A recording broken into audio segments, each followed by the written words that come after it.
Graça e paz, queridos irmãos, um ótimo dia a todos. Hoje, dia 10 de fevereiro de 2025, nosso devocional diário está em Atos dos Apóstolos, capítulo de número 13.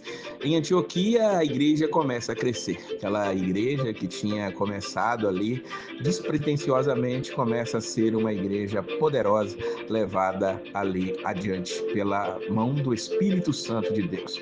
Diz a palavra do Senhor que ali aqueles homens que estavam naquela igreja, eram doutores, profetas, está citado ali Barnabé, Simeão, Lúcio, Manaém, também Saulo estão dentre eles, e eles servindo ao Senhor, diz o versículo 2, jejuando, o Espírito Santo disse: apartai-me a Saulo e Barnabé para a obra que os tenho chamado. E eles jejuaram e oraram, e pondo sobre eles as mãos, os despediram. E diz o versículo 4 que eles foram enviados pelo Espírito Santo. Aqui começa uma grande obra. Nós vamos ver que Barnabé e Saulo, eles vão seguir adiante aqui, vão levar a palavra do Senhor, vão ser aqui vistos em vários e vários lugares, fazendo a obra do Espírito Santo que tinha enviado a eles. Eles vão descer por vários e vários e vários lugares, fazendo o quê? Anunciando a palavra, principalmente nas sinagogas dos judeus, e ali diz o versículo 5 que nesse início eles tinham João como cooperador. É interessante e importante nós ouvirmos essa informação,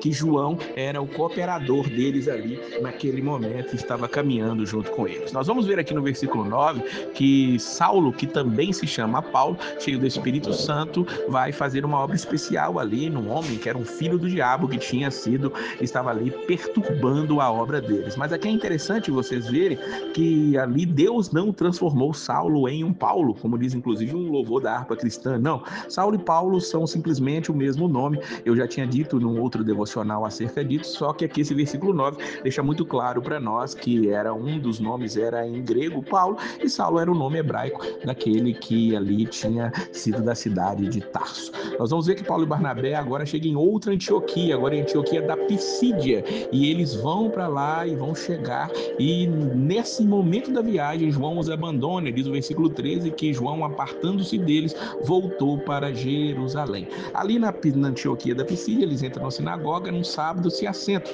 e depois que a lição da lei dos profetas é dita ali, o versículo 15 diz para nós, eles lhes mandaram dizer os principais da sinagoga: homens irmãos, se tendes alguma palavra de consolação para o povo, falai. Então ali havia um costume de se dar uma oportunidade àquelas pessoas que estavam ali visitando, que eram vistos como judeus, para falarem alguma coisa da parte do Senhor. E ali se levanta Paulo, ele pede silêncio e vai pregar a palavra de Deus ali. É interessante que Paulo vai trazer aqui um resumo acerca do Antigo Testamento. Ele diz no versículo 17 que Deus escolheu o povo de Israel, escolheu os pais, falando aqui dos patriarcas, dos filhos ali de Jacó, fala sobre eles no Egito, e Deus os tirou de lá da terra do Egito com um braço forte. Diz no versículo 18 que por 40 anos ele esteve lá e suportou aquele povo no deserto por 40 anos. Depois de quase 450 anos, lhes deu juízes até o profeta Samuel, depois que eles adentraram ali na terra de Canaã. Depois disso, eles vão pedir um rei. Deus lhe dá por 40 anos a Saúl, diz o versículo 21, que era filho de Quis, inclusive de Saúl vem o nome de Saulo. Ele ali recebeu esse nome com certeza em homenagem a esse rei, que era também da tribo de Benjamim, como Paulo. E logo depois Deus, no versículo 22, vai dizer que levantou a Davi, e de Davi veio Jesus Cristo, da descendência desse, levantou Deus a Jesus para Salvador de Israel, diz o versículo de número 23. O versículo 27 diz que Paulo, ele começa agora a endurecer a sua pregação. Ele diz: por não terem conhecido a estes que habitavam em Jerusalém, seus príncipes condenaram-no, cumprindo assim as vozes dos profetas que se leem todos os sábados. E eles pediram a Pilatos para que ele fosse morto. E aí Paulo vai entrar agora com o sentido da palavra, que é: mas Deus o ressuscitou dentre os mortos. Paulo estava dizendo que o Antigo Testamento, tudo aquilo que estava sendo dito lá, estava apontando para esse Jesus Cristo, a quem os judeus tinham matado ali na cidade de Jerusalém.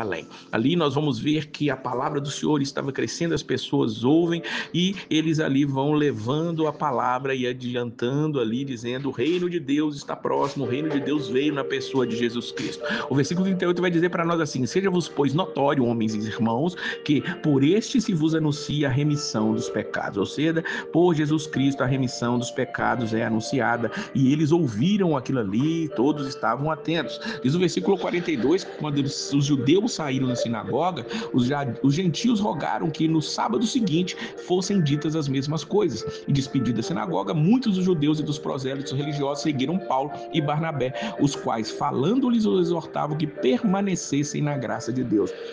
Ali, tanto gentil quanto judeus ainda estavam ouvindo o que eles estavam dizendo, e eles pediram, os gentios pediram: venha semana que vem para falar conosco. E no sábado seguinte, todo mundo sabendo que Paulo estaria ali mais uma vez, Paulo tinha sido chamado ali pelos irmãos, se levantado, pregado. São poucas pessoas, mas aqueles que ouviram Paulo falando: não, vamos chamar todos para poder ouvir este homem pregando. E o versículo 44 diz para nós que no sábado seguinte ajuntou-se quase toda a cidade para ouvir a palavra de Deus. Só que os judeus, infelizmente, ainda tinham aquele mesmo coração de quando mataram a Jesus Cristo. Vendo a multidão, diz o versículo 45, encheram-se de inveja e blasfemando, contradiziam o que Paulo falava. Mas Paulo e Barnabé, usando de ousadia, disseram: era mister que a vós se vos pregasse primeiro a palavra de Deus, mas visto que a rejeitais e não vos julgais dignos da vida eterna, eis que nos voltamos para os gentios. E os gentios, ouvindo isso, alegraram-se, diz o versículo 48, e glorificavam a palavra do Senhor, e creram todos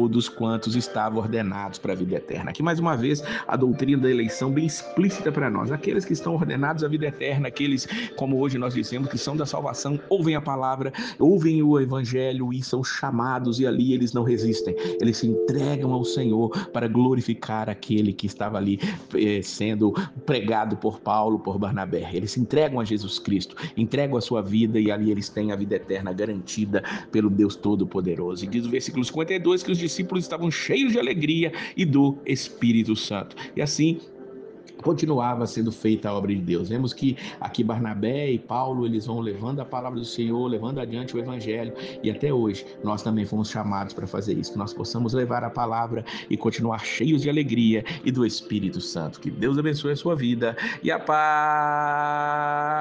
do Senhor.